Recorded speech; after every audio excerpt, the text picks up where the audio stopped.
the problem is that we keep on asking for others to change. You see, we want the government to change. We want the tax rates to change. We want our employees to change. We want our boss to change. We want our spouse, our children to change. But we didn't change.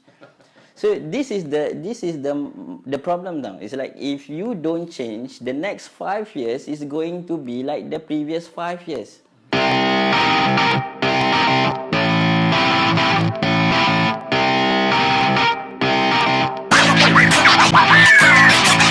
So, but I want to learn more about how can we use language to change our behavior, change our habits, and ultimately change everything. Because I think sometimes we end up want something else to change rather than ourselves. You see, so NLP helps us to change ourselves rather than hoping for other things to change. So this is the part where I learned that actually if we learn about how to focus, how to actually look into our mind, and the mind is so powerful that we can actually control what is going to happen in our life. We can actually have this power to influence others. The one that I am actually more focusing on currently is on spiritual NLP. We are losing a lot of the elements that makes us human, because ultimately we are spiritual beings having human experience rather than human beings having spiritual experience. Spiritually, that's amazing. I was also talking to you about as a business owner, right? About our ability to differentiate or discern between high value tasks and low value tasks. Because this was something I struggled with also when I first started out in 2007. Everything dalam business I nak buat sendiri. Yeah. You know, it was a bit of a micromanaging punya problem lah. And sometimes you pick it up from the bosses that you worked for last time. They lead that way, they manage that way. So you felt that now that you have your own show, you also become like that. But over time I realized, hey, no.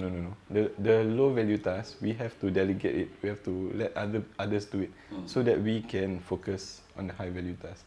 Yeah. How do you go about that journey yourself? To be frank, I'm still struggling with that, between the high value and the low value. And I think the way we overcome it is understanding which can be quickly be SOP, make it an SOP, and then you can pass it on to the staff.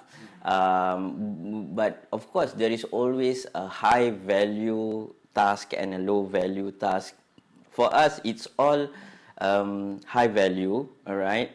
Because it's not because of the nature of the task, but it's actually because of the message, the purpose. Because the purpose is to reach out to everyone, and everyone is important, and every single thing is important. So it's kind of hard to say that it's a low value task, but there is a task that that we can as business owners we cannot run away from, which is the thinking part. Having the direction, the vision, what's going to happen 5 years to come, what's going to happen 10 years to come. Like now it is a business operation. How do we go from there to creating a legacy? So those are the things that we think about all the time, right? Yeah, I think that is what you think about. You're referring to when you say high value task. Yeah. Because actually in your business, nobody else will think about it if you don't think about it. Exactly. Yeah, I think just to clarify, because we don't want people to misunderstand that high value and low value too, it doesn't come from, say, you know, an elitist kind of thinking, macam aku buat high value je, you know, this one low value. No, it's not like that. I think as business owners we need to differentiate between what is operational things and also what is directional things. Jadi we must concentrate on the direction, not the operations. It's the difference between the administrative part of the business and the entrepreneurial part of the business. Yeah. So administrative part, the business owner sometimes cannot let go, because there was this kind of thinking that went through my mind last time. If it's to be done, it's to be done by me. Yeah. If I do it, then it will be done right. You know. Yeah. This one I pick up from my mom also. Because that train of thought leads me to another point that I can discuss, which is kalau the business owner is an introvert, he doesn't feel like being at the helm of the ship. He doesn't feel like being at the forefront of the business. Dia suka back room, dia suka out of the scene kan. Can the business thrive? But that is a whole entire discussion of its own. It might take up another hour. About at the gist of it is, can an introvert lead? Yeah. I think there is two components in the question. Dia ada thinking dengan dia ada leading. Maybe, and this is just from introverts are very good at thinking. Thinking, yes. Maybe naturally you are a thinker, but to become successful in building a business, you will need to learn how to lead. Although it's not naturally, you have to learn, because ultimately business is about communication with the market. And you do not get paid because of who you are. You get paid for the value you put in the market. But it is very interesting when you see the business owner who can develop himself.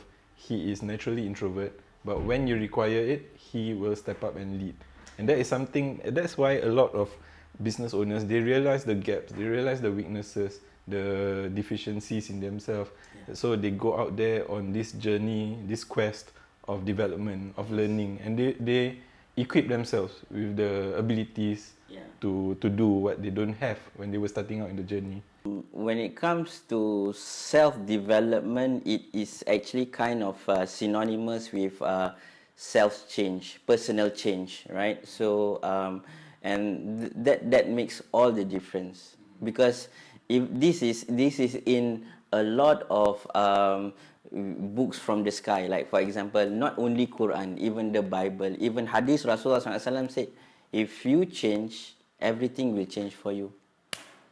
The problem is that we keep on asking for others to change. You see, we want the government to change, we want the tax rates to change, we want our employees to change, we want our boss to change, we want our spouse, our children to change, but we didn't change.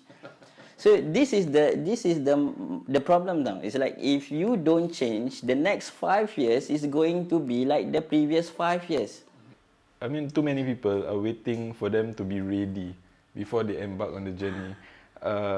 I would say don't terjun botol, but at the same time, don't wait to be ready. Don't wait too long, because ilmu tu bersepar. It's everywhere. You can just go to YouTube to learn things and stuff. Ilmu is everywhere around you. It's just when you are ready and you are really committed, then things will just happen. You know, you will get the results that you want. Disappointments are actually signs to show the discipline that I lack in. Where's the lack in discipline? So disappointments are signs, you see. So then you know, oh, I lack in discipline when it comes to this. So just work on that, and then you see how fast the thing will change. So we ask for something, but he wants us to strengthen up our weaknesses. Yes. Yeah, the thing is Allah show, but you don't want to see. Ada yang putus asa which is no. So disappointment lead to discipline. It's been such a illuminating interview, and with a lot of insights. I think our viewers will benefit a lot from this video, inshallah. Thank you so much, Ustaz Yazid. We doa for the continued success of Aspire Institute, as well as your team and yourself. Thank you so much. Thank you so much for coming. It's a pleasure.